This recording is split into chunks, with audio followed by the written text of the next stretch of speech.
नमस्कार माय to family. तर म्हाडा लॉटरीमध्ये घर घेणाऱ्यांसाठी आनंदाची बातमी आहे, कारण आताच आपण एक व्हिडिओ बनवला होता जे म्हाडाचे जास्त चार्जेस लावले जातात विकासकांमार्फत आणि त्या बाबतीत म्हाडाने परिपत्रक जारी केले होते.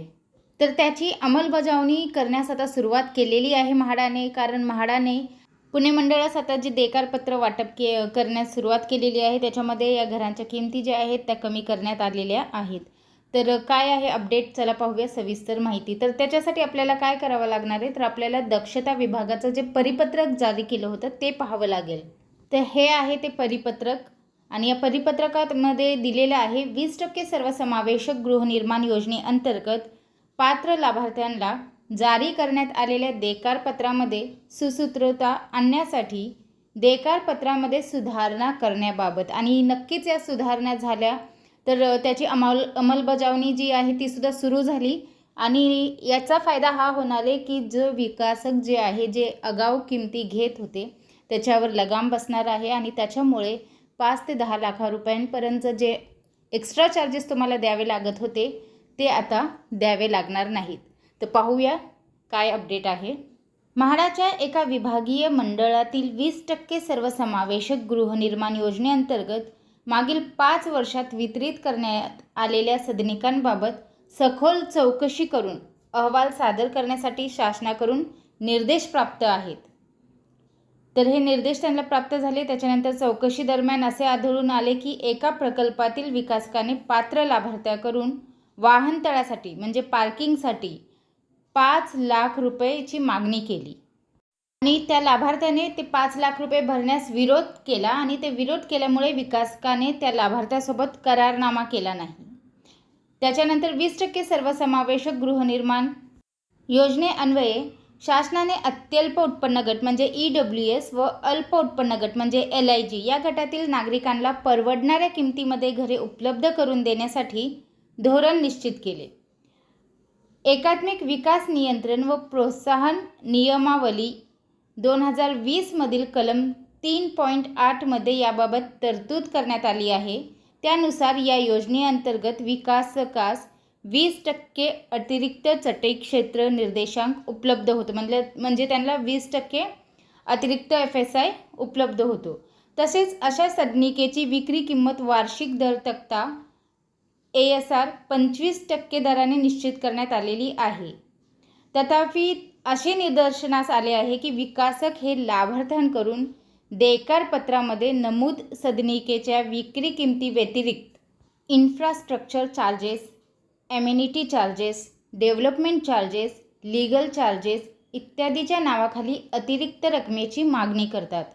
यामुळे सदनिकेची किंमत ही अत्यल्प उत्पन्न गट म्हणजेच EWS व अल्प उत्पन्न गट म्हणजेच LIG या गटामधील नागरिकांच्या अवाक्याबाहेर जाते व नाईलाजाने लाभार्थ्यांना सदर सदनिकाचा हक्क सोडावा लागतो. अशा सदनिका विकासक खुल्या बाजारात नंतर विकतात. तसेच या योजनेअंतर्गत विकासक 20% अतिरिक्त चटई क्षेत्र निर्देशकांचा लाभ घेतात. यामुळे विकासकाचा दुहेरी फायदा होतो, डबल फायदा होतो त्याचा. परंतु म्हाडाने निश्चित केलेले EWS व LIG या प्रवर्गातील लाभार्थी त्यांच्या हक्कापासून वंचित राहतात आणि यास्तव या परिपत्रकाद्वारे असे सूचित करण्यात येते की म्हाडाने 20% सर्वसमावेशक गृहनिर्माण योजनेअंतर्गत निश्चित केलेल्या लाभार्थ्यांना देकारपत्र जारी करताना संबंधित उपमुख्य अधिकारी, संबंधित मिळकत व्यवस्थापक यांनी त्याची एक प्रत विकासकास पुष्टांकित करावी. तसेच देकारपत्रामध्ये विकासकासाठी खालील सूचना बंधनकारक कराव्यात. तर आता त्या कुठल्या सूचना आहेत त्या पाहूया. तर सर्वात प्रथम सूचना, देकारपत्रामध्ये नमूद केलेल्या विक्री किमतीवरच करारनामा करण्यात यावा. त्यामध्ये अन्य कोणत्याही रकमेचा समावेश करण्यात येऊ नये. मुद्रांक शुल्क, पंजीकरण शुल्क, वस्तू व सेवा कर, गृहनिर्माण संस्था स्थापन करण्यासाठी लागणारे शासन शुल्क, विद्युत जोडणीसाठी लागणारे शासन शुल्क या व्यतिरिक्त कोणत्याही प्रकारचे infrastructure charges, amenity charges, development charges, legal charges इत्यादीसाठी अतिरिक्त शुल्काची कोणत्याही लाभार्थ्याकडून मागणी करू नये. तसेच लाभार्थ्यांशी करारनामा केल्यानंतर त्याची एक प्रत मुख्य अधिकारी यांच्याकडे अभिलेखासाठी सादर करावी. लाभार्थ्यांकडून प्राप्त होणाऱ्या रकमेचे वेळापत्रक हे महारेराच्या तरतुदीनुसार असावे. तसेच 4 चाकी वाहनतळ म्हणजेच कार पार्किंग व दुचाकी वाहनतळ म्हणजेच 2 व्हीलर पार्किंग उपलब्ध करून देण्याची तरतूद एकात्मिक विकास नियंत्रण व प्रोत्साहन नियमावली 2020 मध्ये आहे.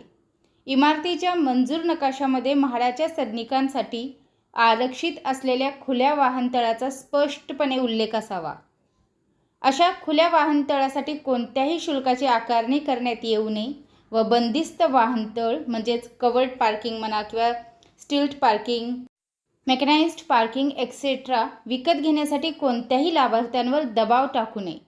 लाभार्थ्यांना वितरित होणाऱ्या सदनिकांची पाहणी करून द्यावी. म्हणजे त्यांना जर ती सदनिका पाहायची असेल तर विकासक त्यांना थांबू शकत नाही. म्हाडामध्ये ज्यांनाही घर लागलेलं आहे ते ती सदनिका पाहू शकतात. त्यांना कोणत्याही प्रकारचा प्रतिबंध करू नये. तर हे नमूद केलेले 5 बाबी प्रत्येक देयकारपत्रामध्ये न चुकता नमूद कराव्यात. तर हे अशा प्रकारचं जे परिपत्रक आहे ते 18 जुलै रोजी काढण्यात आलेलं होतं आणि त्याची अंमलबजावणी ही सुरुवात झालेली आहे. कारण म्हाडा पुणे मंडळाचे जे विजेते आहेत त्यांना देयकारपत्र देण्यात आलेलं आहे आणि या गोष्टी ज्या आहेत त्यांच्या देयकारपत्रामध्ये नमूद करण्यात आलेल्या आहेत.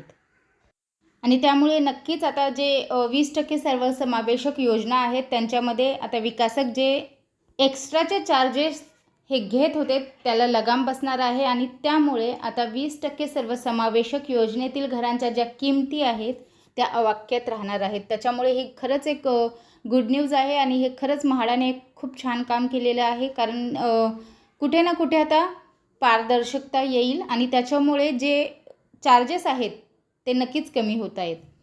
तर हीच अपडेट मला आपल्यापर्यंत पोहोचवायची होती. व्हिडिओ पाहिल्याबद्दल धन्यवाद. आपल्या सर्वांचे आभार.